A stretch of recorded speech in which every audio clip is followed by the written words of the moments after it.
All right, hey guys, I get lots of questions about this. We're going to cover this kind of totality of takedowns here, talk about some concepts on it and ways to kind of fix it, little tips and tricks to make them work better. Starting out, let's talk about stance right off the bat. It's probably the worst thing that you see if you go to any tournament, especially in jiu-jitsu. You're going to see some goofball stances. If you see people fighting, you see some really bad stances sometimes that don't completely make sense. Okay, so I have adopted the idea that you want your stance to be the same no matter what. Okay, so starting with your base, right? I want my feet to be just about shoulder width apart. If I'm gonna go more than that, then maybe shoulder width to a ½ inch or an inch wider than your shoulder width. Okay, if you think about just standing and moving around, if you just stand there and do this, right? If you stand there at home like this and start moving your base around, right, you'll notice that really quickly you get off balance. Okay, it doesn't make sense for you to stand with your feet really close together. Okay, if you were to try to lift something, same thing. If you're going to do a deadlift and your feet were this far apart, that doesn't feel very powerful. Okay, if you're going to pick something up, you're not going to do it like this. You're going to get a good stance, right, so that you can lift something up. Okay, so same idea. Good base first, just about shoulder width apart, maybe a little more. Now staggering our stances. You see feet staggered extreme, okay? Like Jordan Oliver, OSU guy, would go like this all the time. He gets very, very extreme. It's very offensive. It allows for the low single leg. It doesn't make a lot of sense with a lot of other stuff though. And it's hard to defend. This leg's kind of on an island all by itself. It's hard to defend out of here. So I like this to drop it back a little bit, maybe cut your toes, cutting your other foot in half, kind of your stance to begin with. I also want this stance to be able to shoot out of. When you're talking about self-defense, okay, you're talking about real fighting, okay, I want to be able to do everything from the same stance. So if you shoot like this with a gun, you're going to have to teach yourself to shoot like that, okay? The problem is, so some guys box like this, but then they wrestle like this, and then they shoot like this. So in a real fight, there's a good chance you could get confused, right? The best example is Johnny Hendricks. Okay, Johnny, when he wrestled, he was taught by a right-handed guy, so he wrestled right-handed. But he's left-handed, so you got the UFC, he boxed left-handed. So if you see him against a lot of guys, GSP fights the best example, he has to switch his stance to shoot, and it's a dead giveaway. You also get caught in that transition. So we want to do everything the same. So I basically just shoulder width apart, drop my toe a little bit, I shoot from here, I wrestle from here, and I box from here. I do it all the same. All the same stance, so there's no confusion about it. All right? But once we get our stance worked out, it changes a little with the gi as far as what level we're at, right? If you're in a fist fight, then stand up, okay? Because we're fighting. There's no reason to be down here in a fight. That doesn't make any sense. You're going to get kicked in the face, okay? If you're in a grappling match, there's no reason to have your hands up, okay? This doesn't make sense at a jiu-jitsu tournament. He's not going to punch you in the face, okay? Now, some people keep their hands higher to protect the gi, and that's okay. Kind of in a neutral stance, and I'm protecting the gi here. This isn't very far from the rest of my stances, so we're good, okay? Lastly on stance, if you are right-handed, your left leg goes forward, okay? In all things, okay? Do not change that up because you feel like whatever, okay? I feel like you're wrong. So put your left leg forward if you're right-handed. Put your right leg forward if you're left-handed. It's existed all throughout time of combat sports. You're not going to be the one to change it. Okay? You're just being done. All right, so we got this stance figured out, right? Let's talk about range real quick. Okay, so we're going to takedowns in particular, right? When we're talking just about takedowns, the topic of today. Okay? Range is important. My hands are my defense. Okay, everybody in jiu-jitsu teaches the sprawl. Sprawling is one defense that you have for takedown defense. That's one, and it's the last one. Okay. Long before that, you have down blocking, you have using your hips, hipping into people, using angles, and mostly you have your hands. Okay, so my hands are always going to be out in front of me. My front hand is my defense hand. So if you're boxers, right, your front hand is what throws the jab. It sets your range, sets everything else up. It's the same in wrestling. Your back hand is your attack hand. Think of it as your power hand, just like when you're fighting. Okay? So if I can't touch you with my backhand, then I can't take you down, right? So if I shoot a double leg from out here, there's a really high probability that it's going to fail.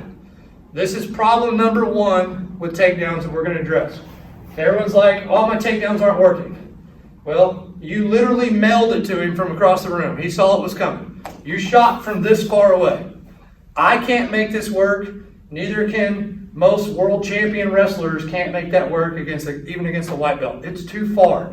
Okay? Touch him with your backhand. So once my backhand can touch, I can shoot. If my front hand can touch, my backhand can probably touch too. Right? So this is my gauge. It's my jab, right? It lets me know that I'm within range. My defense hand can touch him. Okay, I'm ready to shoot now. Right.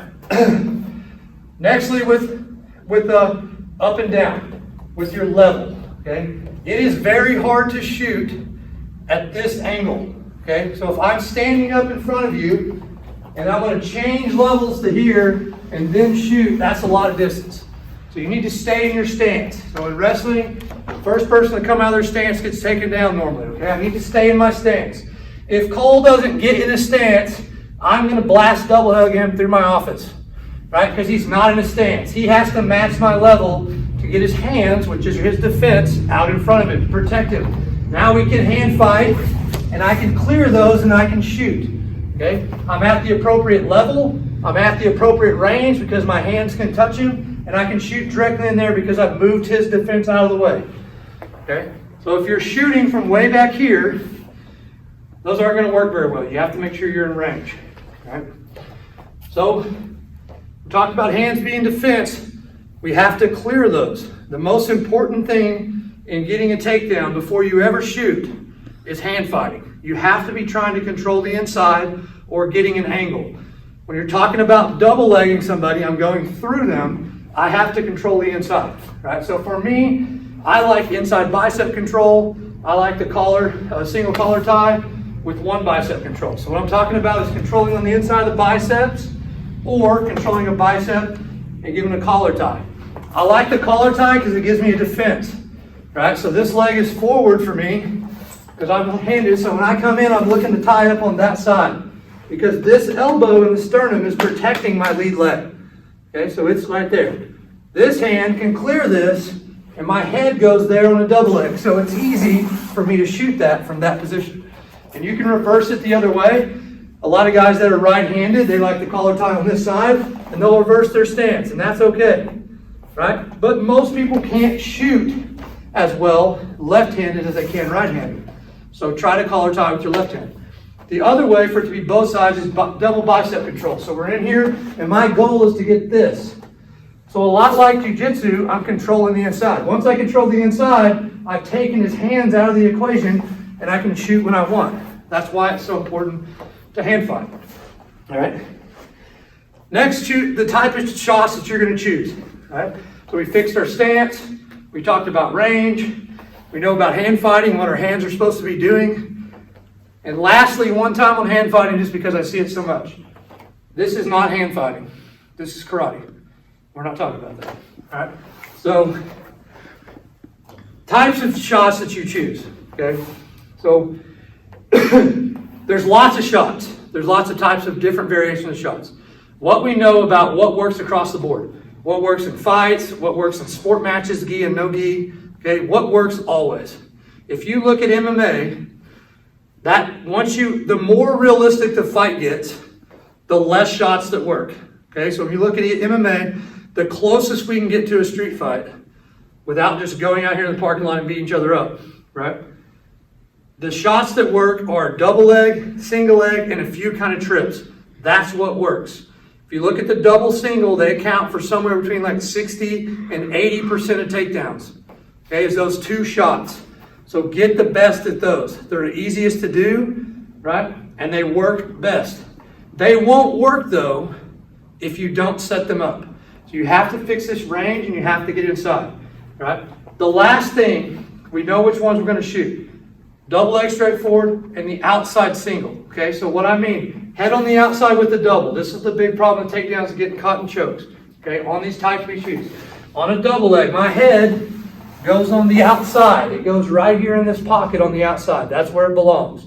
Okay, in wrestling, you can do some different things with your head. And there'll be some wrestler disagrees with you, and that's great. Okay, your head goes here because this is how you don't get guillotined. Okay, put me in a guillotine. As long as my head is buried in there, he can't put the choke on. Okay, if my head is out wide, or it's in here, it's face on like this, they can guillotine you. All right? So on a double leg, when we're talking about fighting, put your head on the outside. On the inside for a single, exact opposite. Okay? When I shoot the single, switch your stance for me. When I shoot a single leg and I'm on one leg like this and my head's on the outside, okay, it's a lot harder to hold in here. Okay? This is hard to finish like this. So you'll see jiu-jitsu guys, a lot of really good black belts.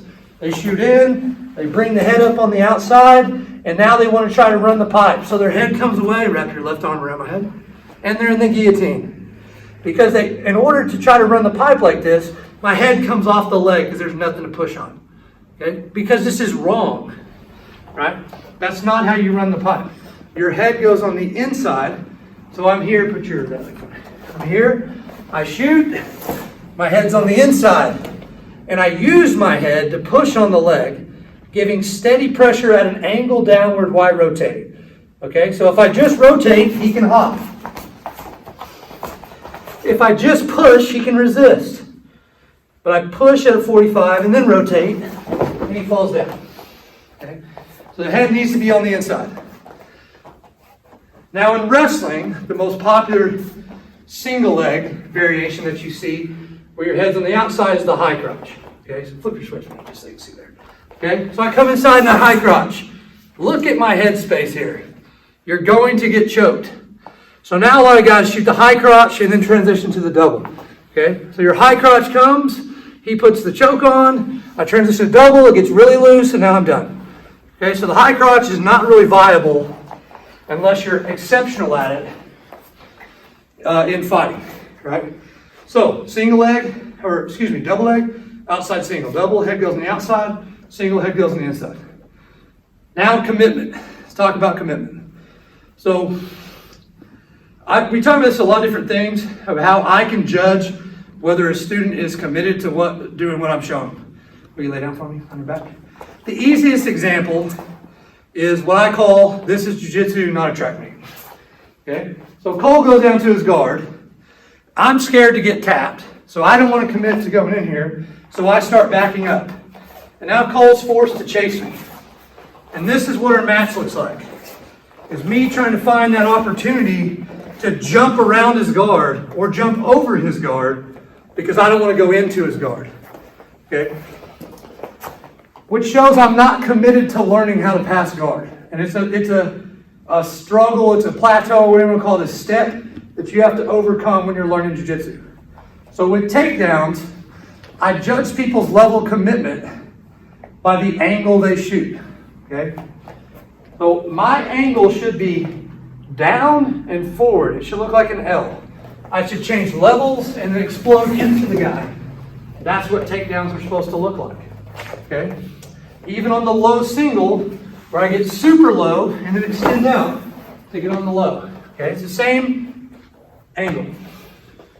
When you're not committed to shooting them, because you don't feel like getting in the hips and dealing with the sprawl, you shoot at their feet. Okay? So I come here and I shoot like this. And then Cole sprawls. I get crushed and I end up down here. And then I go back and I tell Rick, I did the takedown that you showed me and it didn't work. Okay? And then I watch you and I watch you go. Okay? Wherever my body hits is where my power stops. So this is never going to work. Okay? And people are like, well, I watched a YouTube video and I saw this guy named John Smith, and he did it this way, and he knows more than you. Okay? Well, that's not how he did it. Okay? He lowered his level and sprang forward. Or he lowered his level and sprang forward. So he went down and forward. He didn't go at a 45-degree angle towards the ground. You can't finish shots into the ground. So we get out here and we're like, I don't really know. And I do this. And that will never work. You have to be committed to this right. Okay? So when you're looking at this to kind of put it all together, get in here, get my stance, get my hands on the guy, should be fighting with him, and then commit to the takedown. Okay? And once you're there, you're there. And let's say I hit and I get stuck to end on this, okay? Sometimes, no matter what I do, I'm just too tired, and I get in here and he sprawls and I get stuck, okay? Just like passing guard, several ways to finish this. The easiest way is generally just to circle, okay? Well, if I'm stuck in here and I was on a double, I turn it into a single. And now I'm just going to circle. Priority number one is get off your knees so you can move. Right now I'm stuck. I'm in turtle. And I'll stay here as long as, I'll never get out as long as I stay here. So get off my knees and start circling. And see if I can get out from under him. Some guys are good at circling, you can't do that. Depending on how deep the shot is, I can come out the back door. So if my head is stuck between his legs, okay, sprawl down underneath. Okay, but I got deep enough, bring this thing around. My head's between his knees, okay? So I'm just gonna keep going that way. I stay on the double. I'm gonna drive my head further. Sometimes you can just drive. If you're broken down, then fix your base. Now I can come all the way through and I can dump coal off. That's another option, finishing through him. Okay. Lastly, there's bailing on the shot and recovering guard. Okay.